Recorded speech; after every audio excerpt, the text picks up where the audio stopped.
Hi everyone, today we are looking at June 2017 past paper number 11, which deals with the topics of vectors and matrices. So part A deals with matrices. We have A and B, which are both 2 by 2 matrices. And the first part of the question says to show by multiplying A and B that AB is not equal to BA. So the only way to show this would be to multiply the matrices A and B. So we know when we are multiplying matrices, it is row by column.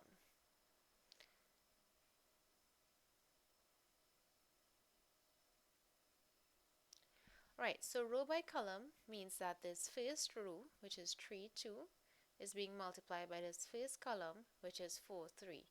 So that will give us 3 multiplied by 4 plus 2 multiplied by 3.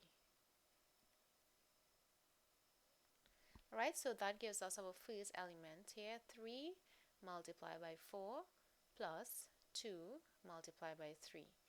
So to get our next element, which is the one on this side, we are going to multiply our first row, which is 3, 4, by our second column, which gives us 3 multiplied by 0 plus 2 multiplied by minus 1.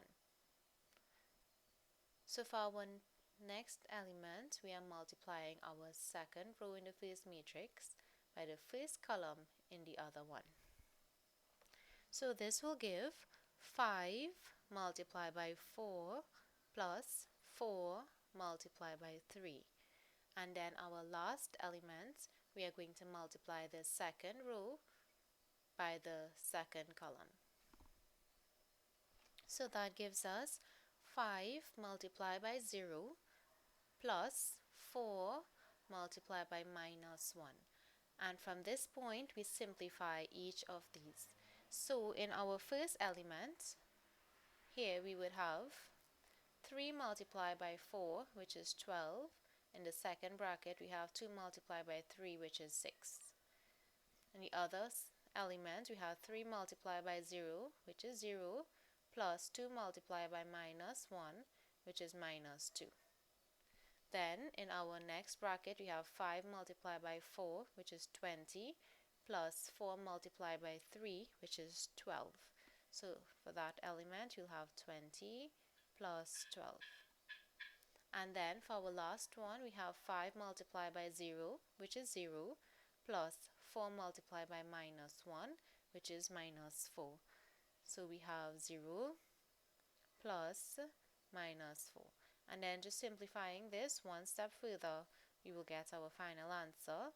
We have 12 plus 6 is 18. Then 0 plus minus 2 is just minus 2. 20 plus 12 gives us 32. And 0 plus minus 4 is just minus 4. So that is our matrix AB.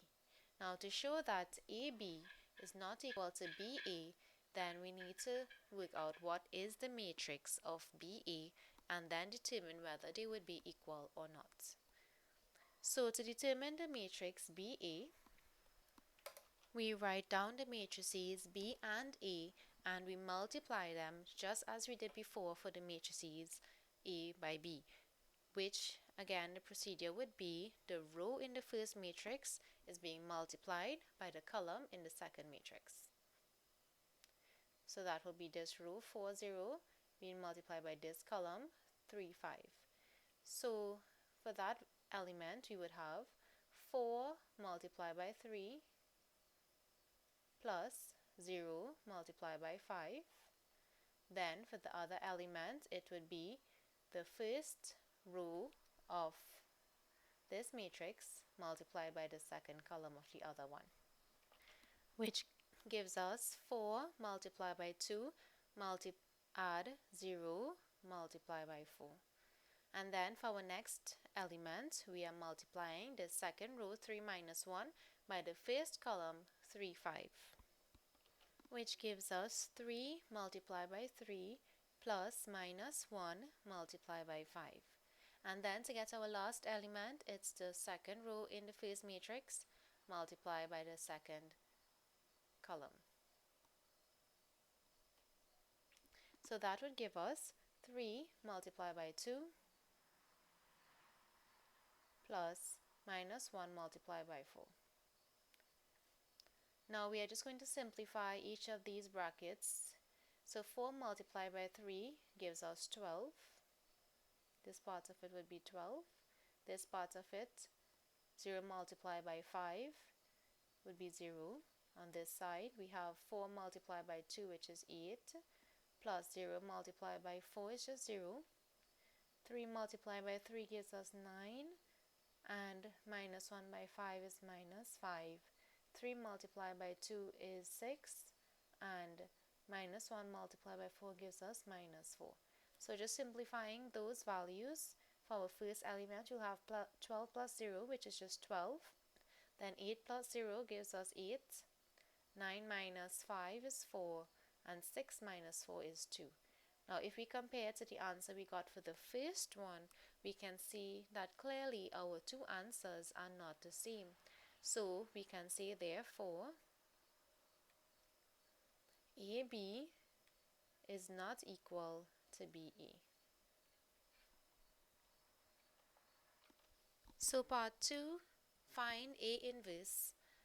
To find A inverse, we have a formula in which we use A inverse is equal to 1 over the determinant of A multiplied by the adjoint of A. Determinant can also be written like this. So to find the determinant, if we label our elements A, B, C, and D, the determinant is found by multiplying the elements of the first diagonal, so that's AD, and subtracting the product of the elements on the second diagonal. So if we put in our values, A multiplied by D will give us 3 multiplied by 4 minus B multiplied by C gives us 2 multiplied by 5. So that 3 multiplied by 4 gives us 12 minus 10, which is equal to 2. The adjoint of a matrix is found by interchanging the elements on the first diagonal. So if we look at the matrix A, our first diagonal contains the elements 3 and 4. So I'm going to interchange that and I'll have 4 and 3 instead. And in the second diagonal, which is BC, I'm changing the signs on those elements. So it's still going to have that 2 and 5, but the signs will be changed. So minus 2 and minus 5.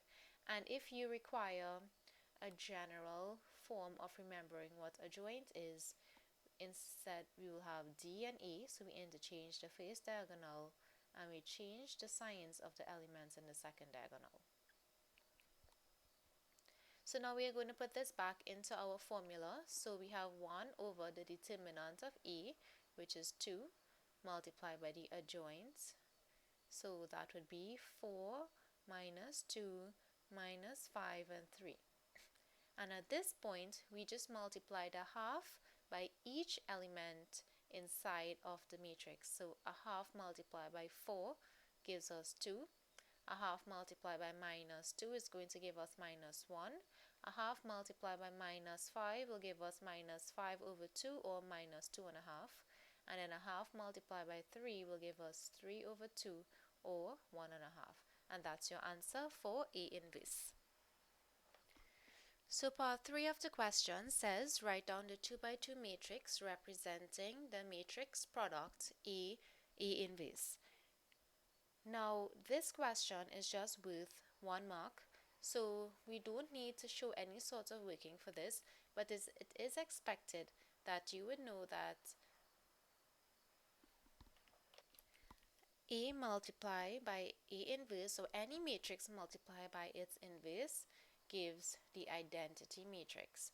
And the identity matrix is represented by the letter I, and that is the matrix where we have 1s on the first diagonal and all other elements are 0.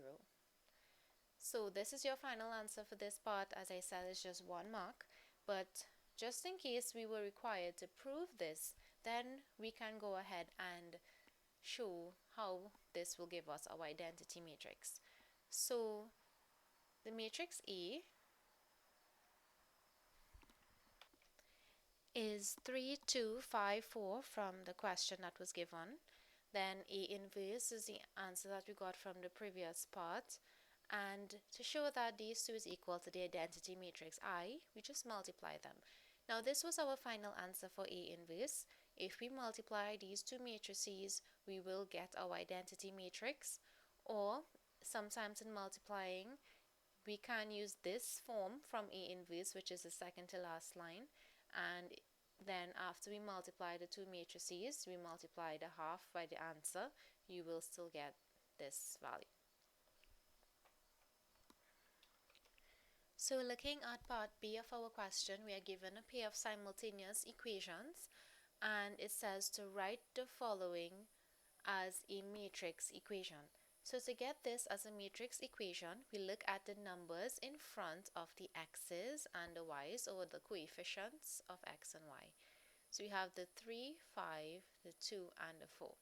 So that is written in matrix form as 3, 2, 5, and 4. Our second matrix is going to have the letters x and y. And then on the right hand side, we use our values that are given from the equation, which is 1 and 5. So we'll have that in matrix form, 1, 5. Then we have B part 2, which is saying write the solution of your matrix equation in B part 1 as a product of two matrices. So if we should label our matrices A, X, and B, then X is going to be A inverse multiplied by B. So to write our solution as a product of two matrices would give us A inverse multiplied by B. And we already have our values, our matrix for A inverse from our previous part, which is 2 minus 1 minus 5 over 2 and 3 over 2. So this is the matrix for A inverse. This is the matrix of B. This is not the same B as above, so I could have used a different letter here in case of B. So let's do that. So as I'm not confused with the matrix B that I had above, I'm just going to use another random letter. So I'm going to call it Q. Right, so X equal A inverse by Q. So this is the same matrix A that we worked with before. It is important that you could identify that it is the same, so we don't have to go and calculate the A inverse all over again. We could just use our answer from the previous part. Now to note that this question says write the solution of your matrix equation as a product of two matrices. So that means this is your final answer. You do not have to go and multiply them out or to work out the final values of x and y. However, if the question did not specify this and they asked for the solution of x and y, then we would go ahead and multiply the two matrices to get the values of x and y. Okay, looking at part C of this question, we have the position vectors of P and Q relative to the origin O are given below. So we have OP position vector means that it is a vector that goes from the origin to the point P. So that's vector 4, 3. Then the position vector of Q means a vector going from the origin to the point Q, which is 5, 0. Now in this case, they have given us the vectors OP and OQ. If a question did not provide this information and had asked us to write the position vectors of P and Q given the coordinates of P and Q, then we need to know that position vector means it's going from the origin to the point. Okay, so we have a diagram here that states that PR is 3 times OP and QS is 3 times OQ. Express in this form the vector OS. So based on the information we have above, OS is equal to 3 times OQ. So OQ is given as 5, 0, and 3 times that means that the 3 has to be multiplied by each element in that matrix. So 3 in that vector, 3 multiplied by 5 is 15, and 3 multiplied by 0 is 0. So this is the vector for OS. The next part of this question is asking for PQ in vector form. So to get from P to Q, we can go from P to O and then from O to Q. Now notice that if I'm going from P to O, as the information given before, we have OP. P to O is opposite direction of OP. Therefore, the signs of these elements would change. So instead of 4 and 3, for the vector PO, we will have minus 4 and minus 3. OQ remains the same as before in the question, which is 5, 0. And then to add them, we simply add the elements, the first element of both matrices, so that's minus 4 plus 5, and then adding the second element, which gives us 1 minus 3. Then we are required to find the vector RS. So RS, we can go from R to O, and then from O to S, which means we need to know the vectors of these. So on this side, from our diagram here, they tell us again that PR is equal to 3 times OP. So that means PR is 3 times this matrix, so vector 4, 3. So PR is 3 times OP, which gives us 12 and 9. And then on this side we have that QS is 3 times OQ, so that would